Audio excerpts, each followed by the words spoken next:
Hey traders, oh my gosh, hey, okay, so listen, ENA has been doing its thing lately. It's up 20% over the last 30 days, which is kind of wild, right? And it's hanging out around $0.1 now with this super strong 24-hour volume. And I'm just sitting here like, are we about to slide right into some big bullish momentum? Or is this one of those sneaky little traps that jumps out at you when you're not looking?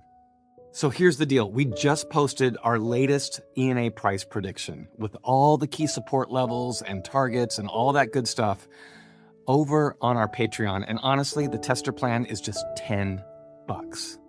10. It's like the price of a sandwich, and you get to see if our style actually vibes with the way you trade. The link's in the description, super easy, super chill. And hey, just a little reminder, please always do your own research. DYOR forever. This is not financial advice.